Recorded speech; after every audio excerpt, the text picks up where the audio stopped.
Kathy, did you know that there already are some scheduled improvements for Cornville Road? One would be a roundabout that's coming off of Tissot Road, and that will help to slow traffic and allow people to come out safely. Okay. And then I believe it's in 2026, they're also going to be building some acceleration lanes in the roads further down that will allow people to get off and get into the community faster. Wow. Now, with the growth of the development that's going to be across the street, there's going to need to be other roads put in for that development, so there won't be so much traffic up on Cornville Road.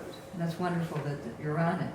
Yes, they give some We- great updates. We need that. What initiatives will you support to ensure better access to healthcare and wellness programs for families in Yavapai County?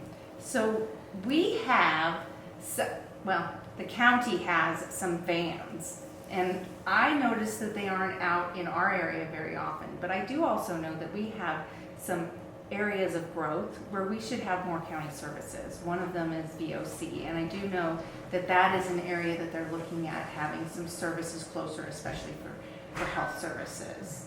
And then we have our local Northern Arizona Health, and I know that Dave Cheney is working hard to try and make things better, but as things get better, our county health department should be coming in and helping to have people have access to county services within this area and other areas in District 3. Right. Very good. All right. And then with the rising cost of living and housing shortage, what are your plans to address affordable housing options for families in our district? Wow. Does that sometimes make the word affordable doesn't seem like it makes sense anymore? What's does it? affordable to What's you? affordable to, Yeah. yeah. And that's the hard part. But I do know, I really support Yavapai County's Home of Your Own process. They have three plans right now, and it streamlines the process for permitting. But I also support, we need to start working on a streamlined permitting process just for regular building and housing. And it seems like that doesn't seem to be happening everywhere. Now, when it comes to adding in other developments and things, we do need to look at some areas that the cities or counties or other builders want to come in and put in developments or communities in order to provide inexpensive housing. But that is the question. What is inexpensive? What can we afford? And what is affordable housing?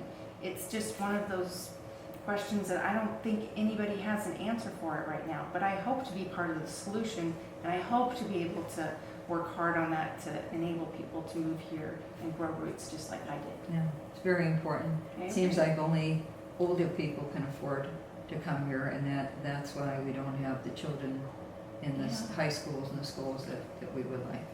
I don't disagree. Yeah. We have always been primarily a retirement community in the Verde Valley, but we always have had families here. Yeah. And we've grown exponentially. So where are our families? I Yeah. want them to be here. I do too. It'd be All right, let's wonderful. hopefully we can do something about that. And then, how about your opponent? What are the contrasts between you and My your opponent, wow. You know, the one with the signs everywhere? She has a lot Yeah. of signs. Yep. I don't have as many signs, but I do have some beautiful signs, and Signs- I love them. Signs only say a name, that's all the sign does. I offer bold and transparent representation. I want to represent the people in the community. And that is something that I've been very good at in my elected position already, and I would like to continue in that manner. We have a lot of differences when it comes to water. I want to work on recharge efforts and remediation so that we can start recharging our aquifers to make sure we have water for our future. And I think that's important that we start looking at our communities and the way that we live in our communities and what works for our communities. I actually have had a proven record of serving people for over 8 years on a school board. I have a background in business operations and accounting, and that would serve the county very well with my knowledge and wisdom in those areas. Absolutely. And especially in business and growing up in small business. Yeah. I've worked for the majority of my life for this community, and I really want to continue to work here. Well, it sounds wonderful, and I'm sure there are thousands of people that agree with you on that. And I always say, God bless the left-brain people, because I'm not one of them. You got math going on? That's wonderful. Thank Well, you. thank you. Thank you for being here and sharing all this information with us, and hopefully we can do this again sometime. Thank you so much for having me, Kathy. I appreciate it. You're welcome.